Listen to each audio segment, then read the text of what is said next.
Olá, tudo bem? Me chamo Ricardo Pereira, sou graduado em Administração de Empresas e Direito pela UFSC, mestrado também na UFSC e atualmente sou doutorando no programa de pós-graduação em Engenharia e Gestão do Conhecimento. Hoje nós vamos falar sobre planejamento jurídico.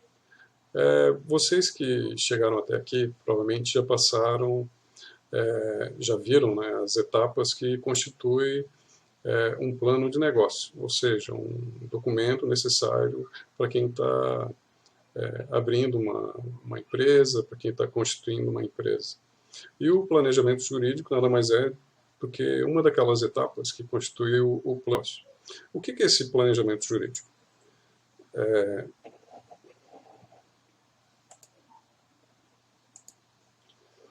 Então, por onde começar esse planejamento jurídico? Na verdade, o planejamento jurídico são as etapas de registro da empresa, ou seja, legalizá-la, formalizá-la para passar a operar de uma forma né, que a empresa seja reconhecida, né, legalmente e para que ela exerça seus direitos e suas obrigações. A primeira coisa a fazer quando se está montando uma empresa, a gente pode fazer uma analogia, por exemplo, com o ser humano. Né? Com a pessoa, quando ela nasce, você precisa fazer o registro, né, dessa pessoa. Então você procura um cartório, né, para registrar aquela criança. Né? Num segundo momento, quando você vai tirar os documentos, né, ou seja, você vai ter um CPF, um RG, a mesma coisa é a empresa. Por exemplo, quando a empresa nasce, o que você precisa fazer? Dependendo do tipo de empresa, você vai ou no cartório de registro de pessoa jurídica ou na junta comercial. Então, aí você tem a certidão de nascimento da empresa, né, com o registro na junta comercial ou no cartório específico de pessoa jurídica. E o documento, o CPF da empresa, é o tal do CNPJ, né, que é o Cadastro Nacional de Pessoa Jurídica. Então aí você tem um registro, né, de que a sua empresa ela tem um CNPJ, ou seja, ela já pode, ela já existe no mundo jurídico, tanto por já está registrada na junta comercial e ela já tem um número, né, que é o CNPJ, que a identifica entre as demais empresas existentes. Mesma coisa com a pessoa. Né? O CPF é o que a distingue das demais pessoas. E a partir daí, para cada um dos entes federativos, ou seja, para a União, para federal, estadual e municipal, para cada um desses entes, você tem que dizer que existe. Né? Ou seja, você tem que procurar os órgãos competentes de cada um desses entes e dizer, ó, minha empresa existe e eu quero buscar viabilidade junto a vocês. Então, o que ele faz? Por exemplo, para ter uma inscrição federal, a princípio, quando você gera o CNPJ, a princípio, você ali já tem um registro junto à União. Né? Então, você já tem um registro e a partir daí você já exerce direitos e também obrigações. Que obrigações são essas? O pagamento de tributos. Né? Por exemplo, junto aos órgãos federais, você tem que pagar imposto de renda de pessoa jurídica, a contribuição social sobre o lucro líquido, o PIS, CONFINS e várias outras contribuições, dependendo do ramo em que a organização, né, se insere. Por exemplo, se a empresa ela é prestadora de serviço, para fazer ela precisa fazer um registro no órgão municipal. Na Secretaria de Fazenda Municipal, ela vai lá e pede o seu registro, daí ela tem que pagar o tributo que se chama Imposto sobre o Serviço, que é o ISS. Se ela vende mercadoria, ela precisa ter um registro junto ao órgão estadual, né, que se chama inscrição estadual, e ela paga o ICMS, que é o Imposto sobre a Circulação de Mercadorias. Então, assim, para cada... por que a gente chama esse planejamento jurídico? Porque você precisa estar legalizado junto a todos os órgãos tributantes, né, dizendo que essa empresa está constituída, que ela existe, que ela vai exercer direitos, né, ou seja, se ela for uma prestadora de serviço, ela vai prestar o seu serviço e vai gerar uma nota fiscal. Para que ela consiga gerar nota fiscal, ela precisa estar legalizada junto aos órgãos, tanto estadual como municipal e federal. Porque quando você gera uma nota fiscal, seja uma nota fiscal de serviço ou mercadoria, você paga o imposto de renda, você paga o imposto sobre circulação de mercadoria, imposto sobre serviço. Então, esse é a questão, né, de você estar uma empresa formalizada, legalizada. Então, quando você monta a sua empresa, você precisa fazer uma consulta de viabilidade, por exemplo, se aquele nome fantasia, o nome que você quer dar à sua empresa, se já existe um nome idêntico. Então, quando você faz o registro na junta comercial, que você leva um contrato social, né, seu, ou se você for um empresário individual, ou se for com outros sócios, você faz esse contrato social e leva na junta comercial, e lá vai ser verificada a viabilidade, né, se existe empresas que possuem o mesmo nome. Né. Depois disso, você vai ter o seu registro, vai gerar um número de identificação. Com esse número de identificação, você vai até a Receita Federal e gera o CNPJ. E depois você busca, se você comercializa bens e serviços, você busca a Secretaria de Fazenda do Estado, faz inscrição estadual. Se você presta serviços, mesma coisa, inscrição municipal. Né? Se a sua empresa vai ter um local físico, né? Ela precisa ter um alvará dos bombeiros. Da mesma forma, você vai ter que ter um alvará junto à prefeitura. E, geralmente, quando você faz o cadastro na Receita Federal, você já gera um cadastro na Previdência Social. Quando gera esse cadastro, automaticamente você está... né, você pode contratar funcionários, né, que você vai gerar uma folha de pagamento, e nessa folha de pagamento você vai ter que... tem algumas contribuições que precisam ser pagas. Né? No caso, você vai ter que fazer uma retenção do Fundo de Garantia por Tempo de Serviço, FGTS, você vai ter que pagar a contribuição sobre a folha de pagamento, que daí, no caso, são algumas contribuições que eu já citei, que é a contribuição social sobre o lucro líquido, PIS, CONFINS e por aí vai.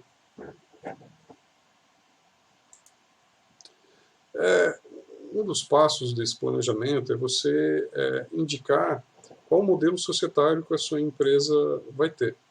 Por exemplo, existem alguns critérios que vai distinguir o tipo de modelo societário que você vai escolher. A princípio, você escolhe se você vai abrir a empresa sozinho ou com mais pessoas. Isso já é um critério que vai influenciar na escolha do modelo societário. Outra coisa é o faturamento da empresa. Dependendo do faturamento, você vai optar por um modelo ou outro. e também pela forma de tributação, que é mais um dos requisitos, né, dos critérios que vai influenciar na escolha do modelo societário. Então, para cada formato que implica em diferentes consequências, desde as obrigações dos sócios, né, até as obrigações tributárias. Foi o que eu acabei de falar. Então, um dos modelos societários que podem ser escolhidos é o do empresário individual. O empresário individual, geralmente, o próprio nome já deixa claro, né? É uma pessoa que quer abrir uma empresa sozinho. A grande diferença do empresário individual para os demais modelos societários é que, no caso do impacto, né, da mistura dos patrimônios, né? Por exemplo, se a empresa tiver um problema de solvência no futuro, os credores eles podem pedir não só a cobrança das dívidas sobre o patrimônio do empresário, como patrimônio da empresa. Patrimônio da empresa. Então essa é a grande diferença, além da quantidade de pessoas da organização. Outro modelo societário é a empresa individual de responsabilidade limitada. Qual é a diferença? Por exemplo, é uma pessoa também que está montando a sua empresa. A diferença da EIRELI, que é a empresa individual de responsabilidade limitada, para o empresário individual, é que o EIRELI, ele não tem o seu patrimônio individual, né, o seu patrimônio pessoal afetado pelas dívidas ou qualquer coisa que a organização faça. Então, ele tem, por exemplo, quando ele monta a empresa, ele tem que destinar um patrimônio vezes o salário mínimo para essa empresa. Então, no futuro, se tiver algum problema de solvência ou tiver que pagar fornecedores, alguma coisa nesse sentido, só é afetado esse patrimônio que ele destinou para a empresa, ou seja, esse valor referente a 100 salários mínimos. Então, a diferença é essa. Então, é uma pessoa que monta uma empresa e destina um patrimônio X, que esse X é equivalente a 100 salários mínimos. A outro tipo societário e o mais utilizado, mais adotado no Brasil é a sociedade limitada. A sociedade limitada é uma opção societária para aqueles empreendedores que empreendem com mais pessoas, né? Ou seja, ele não está sozinho, então ele monta uma sociedade, e essa sociedade é uma sociedade de cotas, né? Cada um dos sócios destina uma cota para montar essa empresa. Então, por exemplo, José, João e Jair montam essa organização e cada um deles destina 33,33% de cotas para montar essa empresa. Essas cotas elas são revertidas em patrimônio, né? Por exemplo, um dá um carro, outro dá uma casa, outro dá dinheiro, né? Em partes iguais e monta essa empresa. Então, aí tem-se a sociedade limitada. E a diferença, o próprio nome já diz, né? Sociedade limitada. Quer dizer que é a mesma coisa como no modelo societário anterior, da EIRELI. Os sócios só serão afetados, né, no caso de uma insolvência, no patrimônio que foi destinado para a organização. A sociedade anônima já é um modelo societário mais difícil de ser encontrado em empresas que estão iniciando. Geralmente são são organizações maiores, né, que o nome das pessoas que têm parte nessa organização são os acionistas, né? E geralmente as sociedades anônimas elas abrem o capital na bolsa e os acionistas eles podem ser acionistas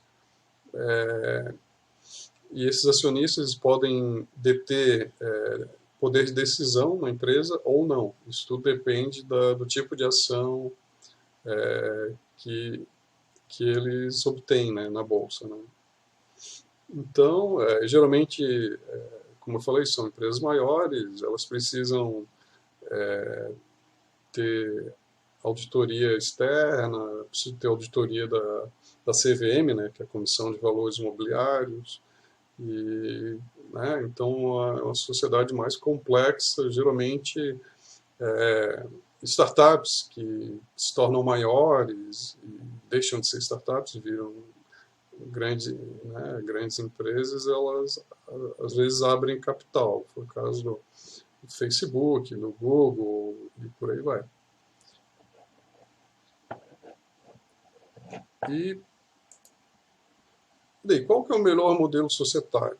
Né? Geralmente, assim, quando uma empresa está iniciando, esse planejamento jurídico, geralmente essas empresas são empresas menores, né? Startups, empresas menores, elas no departamento jurídico. Geralmente quem faz esse papel de indicar qual o melhor modelo societário, como se registrar nos órgãos competentes, como formalizar a empresa junto à junta comercial, geralmente é o contador, né? Que para você abrir uma empresa, a primeira coisa a fazer é contratar um contador. Esse cara vai dar toda a orientação necessária e fazer todas as declarações necessárias, né? Porque um conjunto de formalizações e burocracia é muito grande nessa etapa inicial de montagem do negócio, né, de abrir a empresa. Então é esse cara que vai dar as dicas, né, necessárias para o empreendedor, aquele cara que está iniciando. Então, o melhor modelo societário, ele deve levar em considerações algumas coisas que estão relacionadas aqui nesse slide, né? A Constituição, o modelo societário ideal, ele deve levar em consideração a Constituição e encerramento da empresa, sem muita burocracia, um enquadramento tributário, né, seja diferenciado ou não. O diferenciado geralmente é o simples, né? Algumas empresas conseguem ser enquadradas no simples. O simples o que é? É você conjugar vários tributos num único só. Então você vai lá e paga o simples. É uma coisa que se chama eu pago simples. Eu estou pagando imposto de renda, contribuição previdenciária, ICMS, ISS, tudo de uma vez só, num único tributo. A limitação da responsabilidade do sócio, né, que foi o que eu falei, né, de ter o seu patrimônio afetado, né, pela organização, e a entrada e saída dos sócios, né. Então, levando em consideração esses 4 itens, daí para que você escolha o melhor modelo societário para a organização. E era o que tínhamos para hoje, né, nesse vídeo. E maiores esclarecimentos, maiores informações a gente trata no dia da aula. Muito obrigado.